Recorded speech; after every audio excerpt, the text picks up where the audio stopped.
Pessoal, tudo bem? Pessoal, neste vídeo eu vou falar um pouco sobre um tema de direito administrativo. Vou falar sobre uma das classificações do ato administrativo. A doutrina ensina que o ato administrativo pode ser classificado de diversas formas. A classificação sobre a qual vou falar neste vídeo é aquela que se relaciona com a formação do ato administrativo. Quanto à sua formação, o ato administrativo pode ser classificado em ato administrativo simples, ato administrativo composto e ato administrativo complexo. O ato administrativo simples é aquele que, para a sua formação, basta a manifestação de vontade de um único órgão ou agente público. Ele é chamado de ato administrativo simples quanto à sua formação, exatamente por necessitar de apenas uma manifestação de vontade. E essa manifestação de vontade pode ser de um agente público em específico ou do próprio órgão público. Já o ato administrativo composto, para a sua formação, são necessárias mais de uma manifestação de vontade, sendo que essas manifestações de vontade necessárias para a formação do ato emanam de um mesmo órgão público. Mais de uma manifestação de vontade, portanto, que emanam de um mesmo órgão público. O professor José dos Santos Carvalho Filho, no seu Manual de Direito Administrativo 2020, dá o seguinte exemplo de ato administrativo composto. Um ato de autorização, o ato de autorização é um ato administrativo. Então, um ato administrativo de autorização sujeito a outro ato confirmatório, ou seja, sujeito a um visto. Note-se que primeiro tem-se a prática de um ato, mas que ainda não é capaz de formar o ato administrativo de autorização, uma vez que a sua formação dependerá da prática de um outro ato, que emanará de um mesmo órgão, numa relação de hierarquia entre os agentes públicos que praticam o ato administrativo de autorização.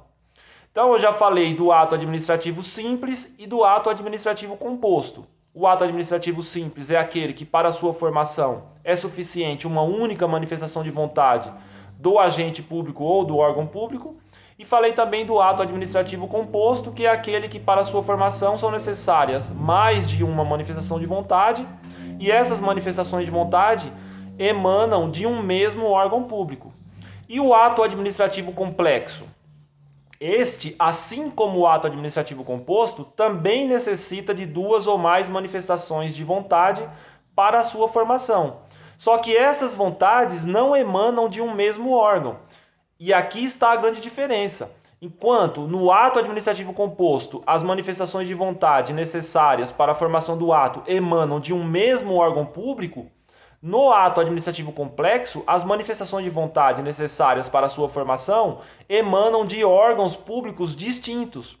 Um exemplo de ato administrativo complexo, que é trazido pelo professor José dos Santos Carvalho Filho também, é a nomeação do ministro do STF, que se inicia pela escolha do presidente da República, passando após pela aferição do Senado Federal, que pode aprovar ou não a escolha feita pelo presidente da República, conforme disposto no artigo 101, parágrafo único da Constituição Federal, que diz o seguinte: os ministros do Supremo Tribunal Federal serão nomeados pelo presidente da República, portanto, uma primeira manifestação de vontade aqui de um agente público, depois de aprovada pela escolha da maioria absoluta do Senado Federal. E aqui nós temos uma segunda manifestação de vontade, que é emanada de um outro órgão público, no caso, o Senado Federal. Note-se que neste exemplo trazido, como eu disse, primeiro tem-se a manifestação de vontade do presidente da República e em seguida tem-se o ato de aprovação pelo Senado, que é o segundo órgão a manifestar a sua vontade para a formação desse ato administrativo de nomeação do presidente da República. Então, de uma forma bem resumida, no ato administrativo simples, a sua formação se contenta com uma única manifestação de vontade do órgão ou do agente público. No ato administrativo composto, são necessárias mais de uma manifestação de vontade, porém, essas manifestações de vontade emanam de um mesmo órgão público, e no ato administrativo complexo, também são necessárias mais de uma manifestação de vontade, só que essas manifestações de vontade emanam de órgãos públicos distintos.